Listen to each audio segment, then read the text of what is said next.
اے جناب ساڈے آئے نے صادقاباد تو سنگین پیر بھائی نے راؤ احمد علی صاحب بڑے پیارے پیر بھائی نے صادقاباد تو جناب تشریف لائے نے. اللہ تعالیٰ انہوں برکت دے. سنگین حال آئے نے بچارے پریشان نے. اللہ تعالیٰ انہوں نے جو نال آئے نے اللہ تعالیٰ قبول فرمائے. اللہ برکت دے جناب. بے شمار لوگ فیض یاب ہو کے جانے نے. دربار عالیہ چراغیاں حاضر ہو گئے نے کرو پکا ان شاء اللہ تعالیٰ. خالی نہیں جان گے سنگی آئے نے نال ان شاء اللہ تعالیٰ ٹھیک ہو گے. اور راؤ احمد علی صاحب جدو بھی آئے نے اللہ تعالیٰ انہوں نے جو منگے ان شاء اللہ ملے. صادقاباد تو سارے پیر بھائی بڑے پیارے نے. شاہد صاحب ساجد صاحب اور دیگر دوست احباب جتنے بھی آتے ہیں ان شاء اللہ تعالیٰ. شاہد صاحب نال رات گل ہوئی تھی تو انہوں نے راؤ صاحب نال گل ہوئی پھر ان شاء اللہ تعالیٰ رات ہی چل پائے. سویرے سویرے آج آ گئے ان شاء اللہ تعالیٰ. آج 25 جون سن 2025. بھائیو دیکھیں جی، مرشد جو ہوتا ہے نا وہ مرشد ہی ہوتا ہے، لیکن سب سے بڑی چیز یہ ہوتی ہے کہ آپ مرشد کے اوپر پورا اپنا فوکس کریں اور یقین کریں. ٹھیک ہے، میں سن 2001 میں آرمی سے ریٹائر ہوا تو کچھ پیسے ملے، کچھ دوستوں نے کچھ رشتہ داروں نے ختم ہو گئے. فقیر ہو گیا، جیسے قسم کا فقیر ہوتا ہے. تو میرے ایک دوست نے دعوت دی کہ جی میرے پیر صاحب آ رہے ہیں تو آپ بھی آ جائیں. میں نے کہا جی ٹھیک ہے بالکل ٹھیک ہے. میرا کوئی ارادہ نہیں تھا، لیکن میں ایک کام سے گاؤں گیا واپس آیا ہوں تو مجھے آواز آئی ہے یا رسول اللہ مسجد میں سے نعت پڑھنے کی. تو میں خود بخود اس طرف کھنچتا گیا. جب میں وہاں گیا ہوں تو ماشاءاللہ ماشاءاللہ اللہ پاک کی مہربانی ہوئی ہے. میں تو نہ خوبصورت تھا نہ کوئی میرے کم چنگے تھے، بس اللہ پاک نے اچھے اور خوبصورت لوگوں سے ملا دیا. تو پیر صاحب نے جیسے ہی میں وضو کر کے سامنے گیا تو پیر صاحب نے ایک نظر مجھے اٹھا کے دیکھا اور مسکرائے تو میں بھی سامنے بیٹھ گیا. جب محفل ختم ہوئی تو میں نے ریاست صاحب کو کہا کہ میں مرید ہونا چاہتا ہوں. تو ریاست صاحب نے پیر صاحب کو کہا کہ پیر صاحب احمد علی مرید ہونا چاہتا ہے. اچھا، اسی دوران میں سرکار نے شیشہ نیچے کیا، پوچھا، آپ نے کہا ہاں ٹھیک ہے. میرے ذہن میں ایک چیز آئی کہ اب اس وقت 11 بج رہے ہیں، بچے سو رہے ہوں گے، پتہ نہیں کس حال میں ہوں گے. ابھی پیر صاحب میرے گھر جانے کے لیے تیار ہے. تو پیر صاحب نے فوراً اسی وقت کہا کہ بھئی ایسا کرو سب صبح 10 بجے کا ٹائم رکھو. میں نے کہا ٹھیک ہے. مجھے اور بھی زیادہ خوشی ہوئی. الحمدللہ صبح پھر مرشد پاک آئے، میں مرید ہوا. تو اسی دوران پیر صاحب 3 دن وہاں پہ رہے ہیں. تیسرے دن جب جانے لگے نا تو میرا ایک دوست ہے، میں بے روزگار پھر رہا تھا، میرے حالات بہت برے تھے. تو میرا ایک دوست ہے، اس نے مجھے فون کر کے کہا کہ یار میر پور ماتھیلوں میں ٹیسٹ ہو رہے ہیں ڈرائیوروں کے، تو آپ اگر جانا چاہیں تو چلے جائیں. میں نے فوراً اسی وقت ایک فائل بنا کے تیار کر کے رکھی. تو پیر صاحب برقلہ شاہ صاحب کے گھر سے ناشتہ کر کے اس وقت روڈ پکا شریف کے لیے تشریف لے کر جا رہے تھے. تو میں بھی روڈ پہ ملا، باقی پیر بھائی بھی ملے. تو میں نے پیر صاحب سے عرض کی تو پیر صاحب نے کہا انشاءاللہ اللہ خیر کرے گا. میرا ایک بیٹا تھا وقار صاحب، چھوٹا سا تھا، تو اس نے آگے ہو کے کہا کہ پیر صاحب آپ مہربانی کرے دعا فرما دے. تو پیر صاحب کے زبان مبارک سے ایک الفاظ نکلا، جاؤ اگر تمہارے والد کی ڈیوٹی لگی سفید گاڑی میں. اور جب میں میر پور پہنچا ہوں وہاں تو وہاں تو پہلے 150 ڈرائیور کھڑا ہوا تھا. ایک تقریباً 2-3 مہینے سے پہلے انہوں نے فائلیں جمع کرائی تھی. تو میں اسی وقت گیا تھا. تو میں نے جا کے سیکورٹی والے کو کہا، سیکورٹی والے نے کہا یار یہاں پہ تو لسٹ بھی بن چکی ہے اور میجر باقر صاحب آ رہے ہیں، کپتان رفیق صاحب آ رہے ہیں، وہ سامنے آ رہے ہیں، انجینئر آ رہے ہیں ٹیسٹ کے لیے.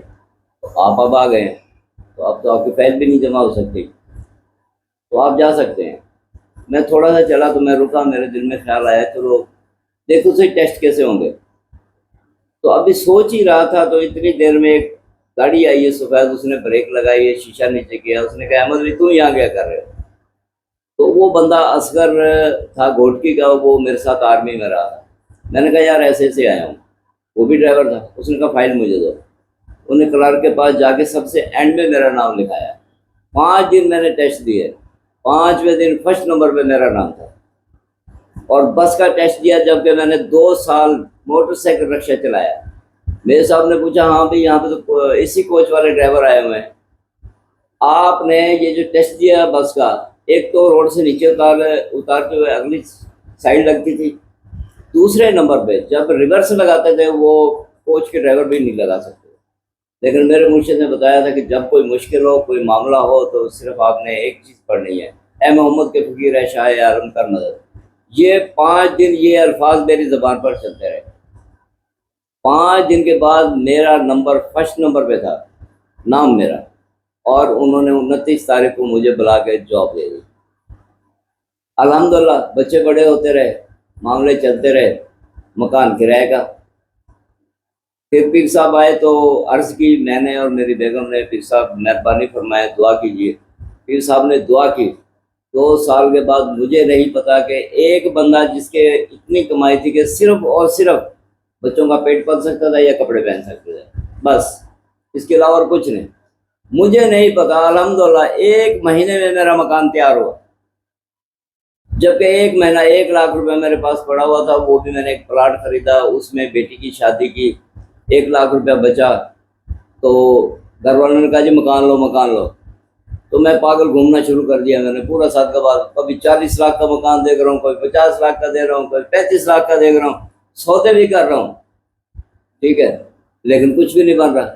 الحمدللہ میں نے بچوں سے پوچھا ہاں بھائی اب بتاؤ کیا کریں، کہاں مکان ہے؟ انہوں نے کہا جی پبلک کالونی میں لینا ہے، doctor Mahmood Mirza welcome medical store کی بیک سائڈ پہ، کیونکہ پہلے ہم وہاں پہ رہے، وہ محلہ اچھا ہے۔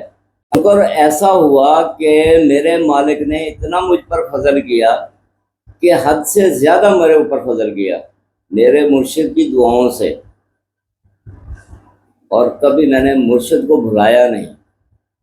اور مرشد پاک جب بھی کوئی ملتا تھا تو میرا لازمی پوچھتے تھے اور مجھے پیغام دیتے تھے کہ یار مرشد پاک آپ کا پوچھ رہے تھے کہ راؤ کی کیسی طبیعت ہے، احمد علی کیسا ہے۔ ایک مکان میں نے کرائے پہ لیا، وہ مکان بہت بھاری تھا، تو ایک دن میری بچی نے دیکھا کہ میں خود جو ہے نا ایک گیلری میں سے اٹھ کے کچن میں گیا ہوں، کچن سے پھر چھت پہ گیا ہوں۔ اس نے میری بیگم کو بتایا کہ امی ابو کچن میں گئے ہیں اور پھر چھت پہ گئے ہیں۔ انہوں نے کہا بیٹا تمہارے ابو تو سامنے سوئے ہوئے، سردی کے دن تھے۔ مجھے بلایا کہ جی ایسے ایسے بات ہے۔ میں نے ڈنڈا اٹھایا، چھت پہ چلا گیا، کھڑکایا ڈنڈا، کھڑکانے کے بعد انہوں نے کہا کہ مجھے کیوں تنگ کر رہے ہو میرے بچوں کو، معاملہ کیا ہے آپ لوگوں کا؟ ٹھیک ہے، اگر میرے بچوں کو تنگ کرو گے تو آپ لوگ بھی تنگ ہو گے، کیونکہ میں بے پیرا نہیں ہوں، ماشاءاللہ میرا مرشد کامل ہے، ٹھیک ہے۔ میں اپنی آئی پہ آ گیا نا تو پھر کام سارے ہی خراب ہو جائیں گے، آپ بھی پریشان ہوں گے، میں بھی پریشان ہوں گا۔ لہذا مہربانی کر کے میرے بچوں کو پریشان نہیں کرنا، تنگ نہیں کرنا۔ اس دن کے بعد کچھ نہیں ہوا۔ پھر میرا ایک مہمان آیا، وہ ڈرا۔ اس دن تو میں نے ٹھیک ٹھاک ان کے ساتھ جو ہے نا کشتی کی، ٹھیک ہے، اور ٹھیک ٹھاک ان کے ساتھ بات کی۔ میں نے کہا کہ دیکھیں میرا مکان اپنا ذاتی نہیں ہے، ٹھیک ہے، اگر میرا مکان اپنا ذاتی ہوتا نا تو پھر انشاءاللہ میں آپ لوگوں کے ساتھ متھا بھی لیتا اور میں آپ لوگوں کو بتاتا بھی کہ میں آدم کی اولاد ہوں، اور میرے کمر پہ ہاتھ رکھنے والا میرا مرشد موجود ہے، میں بے پیرا نہیں ہوں، میرا پیر کامل ہے، ٹھیک ہے۔ اور ہاں الحمدللہ یقین کریں جب سے میں نے مرشد پاک پکڑا ہے میں نے ڈرنا چھوڑ دیا، نہ میں جن سے ڈرتا ہوں، نہ میں بھوت سے ڈرتا ہوں، نہ میں کسی چیز سے ڈرتا ہوں۔ اللہ کی طرف سے میرے دل میں سے سارے خوف دور ہو گئے، ٹھیک ہے۔ مرشد پاک نے ایک مجھے دم دیا تھا کہ بیٹا آپ یہ جو ہے نا دم کر لیا کریں جب آپ کو پریشانی ہو یا کچھ بھی ہو۔ میری بچی کو ہوا تھا تو پیر صاحب نے مجھے اس وقت دیا تھا۔ تو ایک دن ایسا ہی ہوا، اس دن ہمیں یہ محسوس ہوا کہ ہمارے گھر کے اندر بہت سارا رش ہے۔ رات کو بچی جو ہے نا اتنی ڈری کہ اس کا دل بھی گھبرا گیا اور سانس بھی بند ہو گیا، آواز بھی نہیں نکلتی تھی۔ مجھے اٹھایا، رات کا تقریباً 2:15 کا ٹائم تھا، تو میں نے مرشد کو تصور میں لا کے فٹافٹ جناب وہ دم کیا، پانی پہ بھی، بچی پہ بھی، اور سارے گھر میں پانی چھڑکا، الحمدللہ الحمدللہ۔ اس کے بعد الحمدللہ میرے گھر میں کوئی چھیڑ چھاڑ نہیں ہوئی۔ تو میرے بھائی، میں آپ سب بھائیوں کو ریکویسٹ کرتا ہوں کہ برائے مہربانی اپنے ذہن میں اور اپنے دل میں مرشد کو ہر وقت یاد رکھا کریں، ٹھیک ہے۔ اللہ آپ لوگوں کو خوش رکھے، اللہ آپ لوگوں کو آباد رکھے، اللہ میرے مرشد پاک کو لمبی عمر عطا فرمائے، اللہ پاک میرے مرشد کے درجات بلند فرمائے،